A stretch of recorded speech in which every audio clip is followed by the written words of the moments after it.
तो फिल्म तो स्टार्ट होती है और हम जून नाम के एक लड़की से मिलते हैं जो कि एक सोशल वर्कर है। इंस्टाग्राम पे बहुत से उसके फॉलोअर्स हैं, पर वो कभी भी अपना फेस रिवील नहीं करता। लोगों की मदद करने के लिए वो एक छोटी मोटी जॉब करता है और उसे अभी फुल टाइम जॉब की जरूरत है। ऐसे ही संग उसका दोस्त, उसको भी फुल टाइम जॉब की जरूरत है और वह एक डिटेक्टिव करना चाहता है। रात को इन दोनों की मुलाकात होती है इनकी बिल्डिंग में आई एक नई लड़की से जो कि एक्ट्रेस बनना चाहती थी। वो इन दोनों को बहुत अच्छे से हाय बाय कहती है और इनका नंबर लेकर चली जाते हैं। और तभी कुछ ही देर में उस लड़की के पास एक मैसेज आता है डरश की गेल नाम के एक अकाउंट से। बॉस से उसकी जिंदगी का मकसद पूछते ही वो लड़की उसे जवाब देने लग जाती है और तब उस अकाउंट से उसे एक अजीब सा मैसेज आता है जिसमें लिखा हुआ था ये सारे काम दुनिया का बस एक भ्रम है। यही पर की बात चलती रहती है और हमें दिखाया जाता है कि यही लड़की अब रात को जून को भी मैसेज करती है, लेकिन वो ना उसका मैसेज खोलता है और ना ही रिप्लाई करता है। अब अगला दिन स्टार्ट हो जाता है और जून एक साइकोलॉजिस्ट से मिलता है जिसका नाम है मिस पार्क। वो भी जून की तरह लोगों की मदद करती है फ्री में लोगों को सेशंस देकर। कुछ देर वो भी मिस पार्क से बात ही करता है और इसके बाद मिस पार्क के स्ट्रॉल की पिक्चर लेकर वो अपने इंस्टाग्राम पर लगा देता है ताकि अगर किसी को भी फ्री में मदद चाहिए हो तो वो यहाँ पर आ जाए। अब इसी रात हम देखते हैं कि जब संग जून से मिलने के लिए आता है तो वो देखता है कि उनकी बिल्डिंग के पास कोई था जिसके हाथ में एक कैमरा भी था। साफ लग रहा था कि वो खुफिया तरीके से किसी की पिक्चर्स ले रहा था, लेकिन संग के आधा ही वो यहाँ से चला गया। अब संग और जून मिले और जून ने बताया कि रात ही मुझे मेरी नेबर का मैसेज आया था। वो मिलना चाहती थी, मदद चाहती थी, पर मैंने उसे रिप्लाई नहीं किया। संग उसे कहता है तुम्हें रिप्लाई करना चाहिए था। अब ये लोग बात करते हुए बाहर आए ही थे कि इन्हें एक शॉकिंग न्यूज ये पता चली कि अब सिम लड़की ने सुसाइड कर ली थी। ये जानकर सबसे ज्यादा दुख जून का होता है क्योंकि अब उसे ये लगने लगा था कि उसके नेबर की मौत उसकी वजह से हुई है। अगर वो मदद करने के लिए चला जाता तो शायद आज वो जिंदा होती। पुलिस के इन्वेस्टिगेशन के बाद वो अपनी नेबर के घर पे आ जाता है, उसके रूम में आ जाता है और उसके अकाउंट्स चेक करने लगता है। उसे पता चलता है कि लास्ट टाइम उसकी नेबर को एनर्जी गेल नाम के अकाउंट से मैसेजेस आए थे। उसने उससे बात की थी। ये मैसेजेस पढ़कर उसे साफ लग रहा था तेमी की वजह से उस लड़की ने सुसाइड की होगी। सन को भी वो ये बात बताता है कि इस अकाउंट से मैसेज आने के बाद उसने अपनी जान ले ली थी। ये लोग अब उसी अकाउंट पर मैसेज करते हैं और पूछते हैं कि आखिर तुमने हमारी नेबर के साथ किया क्या। पर रिप्लाई आता है मैंने कुछ नहीं किया, ये सब तो गॉडेस ऑफ डेथ ने किया है जिससे कोई बच के नहीं जा सकता। इस अकाउंट की ही ऐसी बातों से इनका शक अब हकीकत में बदलने लगा था। ये लोग इस अकाउंट के बारे में जाकर डिटेक्टिव को बताते भी हैं, लेकिन डिटेक्टिव जवाब में कहते हैं तुम्हारे नेबर ने सुसाइड की है, सारी पोस्टमार्टम रिपोर्ट भी आ चुकी है और इसके पीछे कोई जिम्मेदार नहीं। वो जून और संग की बात समझ ही नहीं रहे थे, इसलिए जून और संग ने फैसला किया कि वो दोनों खुद ही इस लड़की को इंसाफ दिलवाएंगे और यही इसकी मांगी हुई मदद का आखिरी जवाब होगा। अविनाश की येद के बारे में और जानने के लिए ये लोग एक हैकर के पास जाते हैं जो इस अकाउंट का एड्रेस जानने की कोशिश करती है, पर नाकाम हो जाती है क्योंकि जो भी ये अकाउंट चला रहा था वो वीपीएन का इस्तेमाल करता था। लेकिन हाँ, एक बात का वो पता जरूर चला लेती है कि रश की ये जिस को भी मैसेजेस करता है उसके बाद अगले दिन या दूसरे दिन उस इंसान की मौत हो जाती है। यानी वो एक साइको सीरियल किलर था जो डिजिटली बिना सबूत छोड़े लोगों को मार रहा था। इसी दौरान हम देखें कि सामने वाली बिल्डिंग से कोई आदमी छुपके से इनकी पिक्चर्स ले रहा था। ये वही आदमी था जो उस दिन संग से भी टकराया था। इस टाइम जून और संग बहुत ज्यादा कंफ्यूज थे। अगले दिन वो उसी साइकोलॉजिस्ट के पास जाते हैं जिससे वो पहले भी मिले थे। ये लोग यहाँ आकर मिस पार्क से सवाल करते हैं कि क्या कोई इंसान बातें कर करके किसी दूसरे इंसान को ऐसे सिचुएशन तक ला सकता है कि वो अपनी जान ले ले। मिस पार्क कहती है हाँ, जिसकी साइकोलॉजी पर अच्छी पकड़ होगी वो ऐसा कर सकता है और हमें ऐसे लोगों से ही बचकर रहना चाहिए। ये बातें जानकर वो लोग भी डर जाते हैं और जब अपने एक यूट्यूबर दोस्त के पास जाते हैं वो उसे सारी बात बताते हैं कि इस तरह रश के यल के अकाउंट से जिस चीज को मैसेज आता है वो अपनी जान ले लेता है।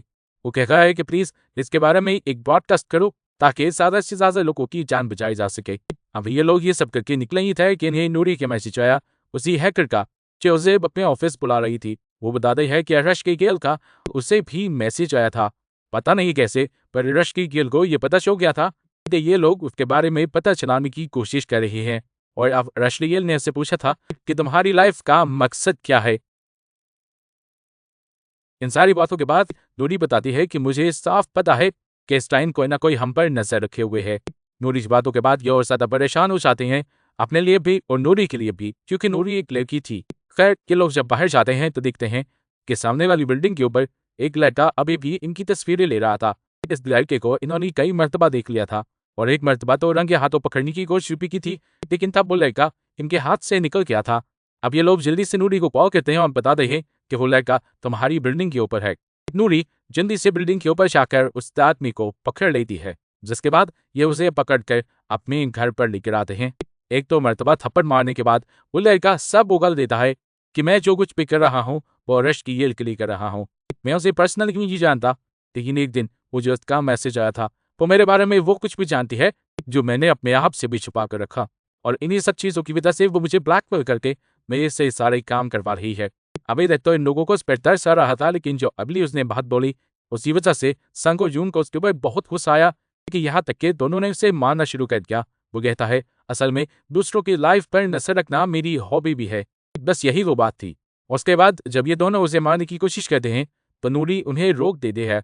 इस आदमी की कहानी जानने के बाद ये लोग जान गए थे कि अरश्ती येल को ये लोग जितना सिंपल समझ रहे थे उतना सिंपल यहाँ पर सब कुछ था नहीं, वो एक बहुत बड़ा गेमर था। इससे पहले कि ये लोग और इन्वेस्टिगेशन कर पाते, अगले सुबह इन्हें डिटेक्टिव की कॉल आती है, जिसमें इन सब के लिए एक खुशखबरी थी। डिटेक्टिव बताते हैं कि तुम्हारे अलावा भी हमें कई लोगों ने अरश्ती येल की कंप्लेन की। हमने फौरन इन्वेस्टिगेशन शुरू कर दी और जब हमें उस टेकर का पता चला तो हम उसके घर उसे पकड़ने के लिए गए, लेकिन उससे पहले कि हम उसे पकड़ पाते हमने देखा कि वो पहले से ही सुसाइड कर चुका था। ये सुनकर जून की सांस पे सांस आती है और अब डिटेक्टिव उससे कहते हैं तुम्हें भी परेशान होने की और ज्यादा जरूरत है, अब बस ये अपने अंदर का डिटेक्टिव बंक करो और जाओ जाकर कोई काम धंधा ढूंढो।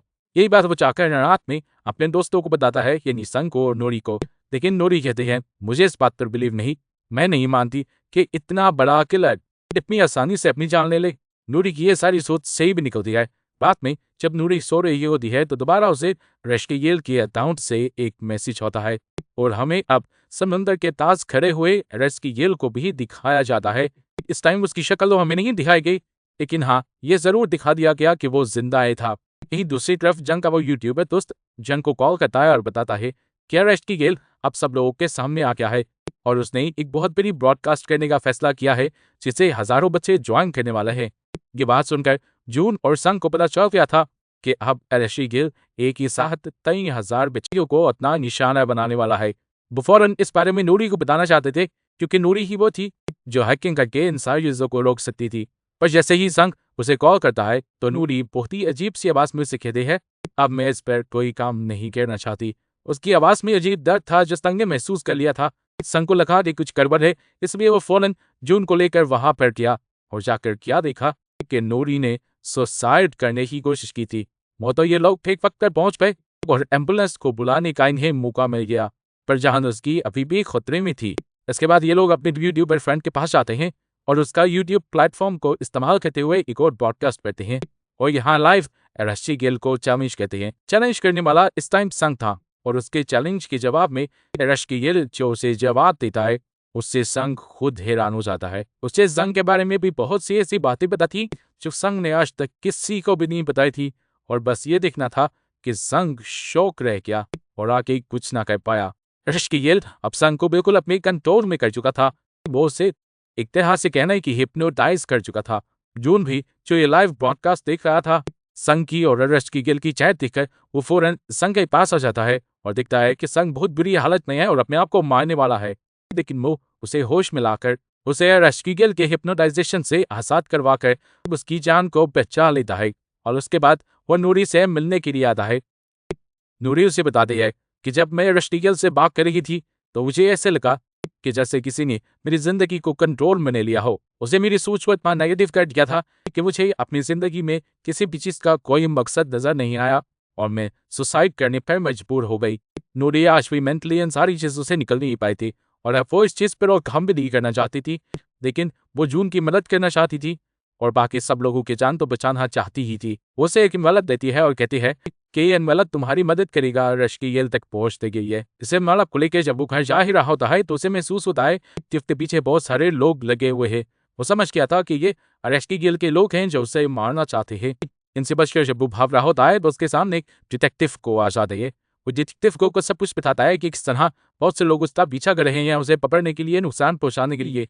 लेकिन यहाँ उसकी बातें सुनने के बाद डिटेक्टिव को खुद ही अपनी जेब से गन निकालकर उसे गन पॉइंट पे ले लेते हैं और फिर उसे किडनैप कर एक अजीब सी जगह में ले आते हैं और यहाँ रिवील होता है कि असल में डिटेक्टिव को भी एरस्टी गेल की ब्लैकमेलिंग का शिकार हो चुके थे।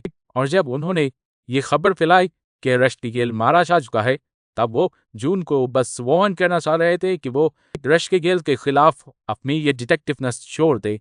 लेकिन जून ने जब ये पूछताछ और सर्च बंद नहीं की, तभी उन्हें जाकर यह कदम उठाना पड़ा। एरस्टी गेल को डिटेक्टिव को के बारे में भी बहुत सी चीजें पता थी, जिससे उनका करियर भी तबाह हो सकता था। इसीलिए वो मजबूरन एरस्टी गेल की मदद कर रहे थे। पता चलता है कि डिटेक्टिव को भी नहीं पता था कि एरस्टी गेल कौन है, लेकिन असल में जून जान गया था कि एरस्टी गेल असल में है कौन। नूरी ने जो सीन डेवलप दिए थे उसमें एरस्टी गेल की असल आइडेंटिटी थी और वो कोई और नहीं बल्कि मिसबाह की थी, जो हमेशा जून से एक मसीहा बनकर मिल रही थी। इससे पहले कि जून उससे कोई सवाल करता, मिसबाह खुद ये बोलना शुरू करते हैं और कहते हैं, याद है आज से 3 साल पहले तुमने एक रेस्टोरेंट के बारे में गलत फीडबैक दिया था। एक रेस्टोरेंट का खाना तुम्हें खराब लगा था और फिर तुम्हें पता है इसके नतीजे में क्या हुआ था। हजारों लोग तुम्हें फॉलो करते थे। तुम्हारी वजह से सब ने उस होटल को बुरा कहा और फौरन उसके ऊपर इन्वेस्टिगेशन शुरू हो गई। पता चला कि इस रेस्टोरेंट में आने वाला रॉ फूड ही खराब था और वो रॉ फूड जिस कंपनी से आया करता था, मेरे डैड वहाँ के सीईओ थे। उस कंपनी के बारे में फिर लोगों ने बहुत ज्यादा खराब बातें बनाई। वो कंपनी बंद हो गई और मेरे डैड ने सुसाइड कर ली और वो सब सिर्फ और सिर्फ तुम्हारी वजह से हुआ था। वो कहती है, उस दिन जिस दिन मेरे डैड मरे थे उसी दिन मैंने ठान लिया था कि मैं तुमसे अपना बदला लूंगी, लेकिन मैं तुम्हें जान से मारना ही चाहती थी। मैं चाहती थी कि तुम तड़प कर मरो। इसलिए मैंने तुम्हारे इर्द गिर्द का माहौल ऐसा बना दिया कि तुम्हें कुछ अच्छा लगे ही ना। तुम चारों तरफ देखो तो तुम्हें मौत की खबरें मिले और इस सब के लिए मैंने एक एरस्टी गेल नाम से अकाउंट बनाया तुम्हारे आसपास के लोगों के लिए। तुम्हारे आसपास के लोग तुम्हारे दोस्तों से उस अकाउंट से बातें करने लगी। वहां पर मैं एक म्यूजिक चलाती थी जिससे तुम्हारे दोस्त हिप्नोटाइज होकर पूरी तरह मेरे बातों में आ जाते थे और फिर मैं उनके जहन में इतनी नेगेटिव थॉट्स डाल देती थी कि वो मरने पर मजबूर हो जाते थे। और सिर्फ एक इंसान से बदला लेने के लिए उस साइको ने इतनी सारे लोगों की जान ले ली। अब जून उससे सवाल करता है कि तुम्हें मुझसे बदला लेने के लिए कितने मासूमों की जान ले ली और तुम्हें क्या लगता है ये सब कर तुम्हें इंसाफ क्यों किया? वो कहती है, पता नहीं, लेकिन देखो तुमने मुझे एक इंसान से एक मॉन्स्टर बना दिया। अब मैंने कितने मासूम लोगों की जान ले ली। ये सुनकर जून अपना सर झुका लेता है और फिर उससे उसके किए की माफी मांगता है। वो कहता है, मुझे नहीं पता था कि तुम्हारे डैड मेरे एक छोटे से कदम की वजह से इतना बड़ा कदम उठा लेंगे, अपनी जान ही ले लेंगे। अगर मुझे पता होता तो मैं ऐसा कभी ना करता। मैंने तो जो किया था वो सभी लोगों की भलाई सोच कर किया था। मुझे लगा था कि कंपनी अपना म्यार ठीक कर लेगी और सब कुछ ठीक हो जाएगा। फिर यहाँ तो सब गुलेट हो गया। जून उससे कहता है, अब तो जो हो गया सो हो गया, तो मुझे मार दो और ये सब कुछ खत्म कर दो। फिर मिसबाह कहती है, अभी नहीं। वो यहाँ पर किसी को मैसेज करती है और जून को बताती है कि अब तुम्हारे दोस्त संग की भी जान खतरे में है। दूसरी तरफ दिखाया जाता है कि संग को मारने के लिए बहुत सारे लोग वहां पहुंच जाते हैं। वो संग को मार कर जख्मी भी कर देते हैं, लेकिन इससे पहले कि वो उसकी जान ले लेते, नूरी यहाँ पर आकर उसकी जान बचा लेती है। और यहाँ हमें पता चलता है कि वो एक हैकर होने के साथ साथ बहुत अच्छी फाइटर भी थी। जबकि दूसरी तरफ अरेस्ट की ये यानी मिसबाह दोबारा से एक ब्रॉडकास्ट करने वाली थी, जिसके जरिए वो अभी भी बहुत से लोगों को मारने का प्लान कर रही थी।